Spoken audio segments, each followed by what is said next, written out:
नमस्कार दोस्तों। भारत सरकार ने एक महत्वपूर्ण योजना जारी की है, प्रधानमंत्री जन आरोग्य योजना। यहाँ पर याद रखिएगा, आयुष्मान भारत जो योजना थी ये उसी का एक्सटेंशन है और अब इसके तहत 70 वर्ष से ऊपर आयु के जितने भी व्यक्ति हैं उन सबको प्रति वर्ष 5 लाख रुपए तक का हेल्थ केयर फैसिलिटी मिल पाएगा। यहाँ पर याद रखिएगा 70 साल से पहले के बाद के जितने भी व्यक्ति हैं उन सब के लिए है, लेकिन इस चीज को समझिए कि इसका ओवरऑल इंपैक्ट क्या पड़ेगा। अब आमतौर पर बुढ़ापा और बीमारियां दोनों एक साथ लगी हुई हैं। निश्चित तौर पर बुढ़ापा आया है तो बीमारियां भी आती हैं। तो यहाँ पर याद रखिएगा बहुत कम ही ऐसे लोग होते हैं जो बीमारियों से बचे रहते हैं या बिल्कुल ही स्वस्थ हैं। ध्यान देने योग्य बात यह है कि ये जो योजना लाई गई है, याद रखिएगा, ये इस पूरे के पूरे डिकेड की सबसे बड़ी योजना हो सकती है या होगी। कारण मैं बतलाता हूं कि जब 2021 में हमारी केंद्र सरकार ने ओबीसी कोटा को नीट के एग्जाम में लागू किया, नीट का जो ऑल इंडिया कोटा होता है उसमें हम लोगों ने ओबीसी को 27% रिजर्वेशन अलाउ कर दिया 2021 से। यहां पर याद रखिएगा इसकी नीतिगत घोषणा पहले की गई थी और इसकी तैयारी भी की जा रही थी पहले से। कैसे इसमें सारी चीजें हुई हैं इस चीज को समझते हैं। जब ओबीसी के लिए पहली बार आरक्षण दिया गया नीट के कोटा में, तो यहां पर याद रखिएगा एक घबराहट की भावना या कह सकते हैं कि एक चिंता की भावना उन जनरल कैंडिडेट्स के बीच में फैली कि हम लोगों का अब क्या होगा, हमारी सीटें कम हो जाएंगी।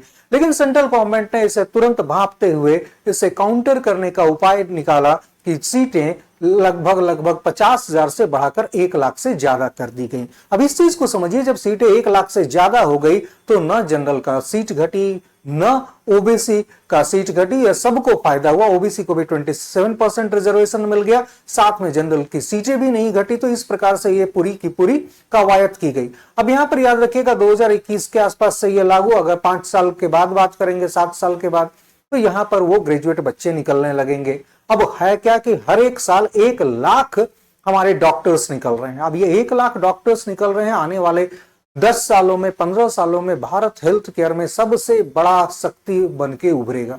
याद रखिएगा मेडिकल टूरिज्म भी हमारे देश में काफी जबरदस्त रूप से फल फूल रहा है। कारण यह है कि हमारे जो डॉक्टर्स हैं वो बेहतर स्किल्ड भी हैं और साथ में हमारे यहाँ की जो चिकित्सा व्यवस्था है वो सस्ती भी है। याद रखिएगा इसी चीज को अब केंद्र सरकार ने और ज्यादा एडवांस करने का फैसला लिया है। तो यहां पर जो ये आप देख रहे हो कि आयुष्मान भारत जन आरोग्य योजना लागू की गई है, 70 साल के से ज्यादा के जितने भी लोग हैं सबको फ्री हेल्थ केयर दिया जाएगा 5 लाख रुपए तक का।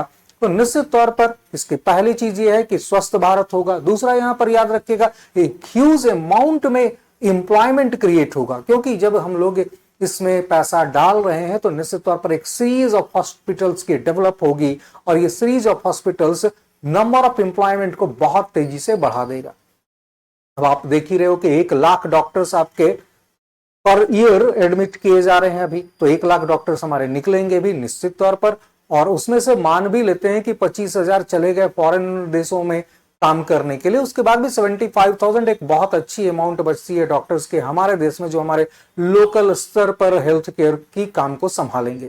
तो याद रखिएगा ये पूरा का पूरा जो सिनेरियो है आने वाले 10 सालों में चेंज होने वाला है। और जिस प्रकार से मनरेगा साबित हुई थी हमारी एक महत्वपूर्ण योजना, जिसमें मजदूर वर्ग के लिए 100 दिन का शुरुआत में रोजगार की व्यवस्था की गई थी, गारंटी दिया गया था, तो ये अगली कह सकते हैं मनरेगा टाइप की दूसरी ऐसी योजना निकल कर आएगी जिसमें बड़ी मात्रा में एम्प्लॉयमेंट सृजित होगा। क्योंकि जब डॉक्टर्स होंगे तो हॉस्पिटल्स होंगे, हॉस्पिटल्स होंगे तो पैरामेडिकल स्टाफ होंगे, नर्सेज होंगे, साथ में जब यहां पर लोगों को 5 लाख रुपए तक का मुफ्त इलाज की सुविधा मिलेगी तो निश्चित तौर पर वो सर्दी, खांसी, बुखार, कोई भी बीमारी हो, वो निश्चित तौर पर इलाज कराने में कोई भी व्यक्ति हिचकेगा नहीं और कोई भी व्यक्ति परेशान नहीं होगा। तो यहां पर याद रखिएगा न सिर्फ वृद्ध लोगों के लिए यह सहायक साबित होने वाला है, बल्कि ये भारतीय एम्प्लॉयमेंट में भी बहुत बड़ा ग्रोथ या बहुत बड़ा योगदान देने वाला है। तब आप समझ सकते हैं कि कितनी महत्वपूर्ण ये योजना है। इस साल में उसके लिए बजट में आवंटन आरंभ कर दिया गया है। लोग इनरोल्ड कर सकने के लिए जल्दी आपका वेबसाइट्स ओपन हो जाएंगी, क्योंकि प्रधानमंत्री ने यह वादा किया था अपने चुनावी मैनिफेस्टो में, तो इसे पूरा किया गया है। लेकिन याद रखिएगा ये पूरी की पूरी योजना आने वाले समय में बहुत कुछ बदल कर रखने वाली है। धन्यवाद।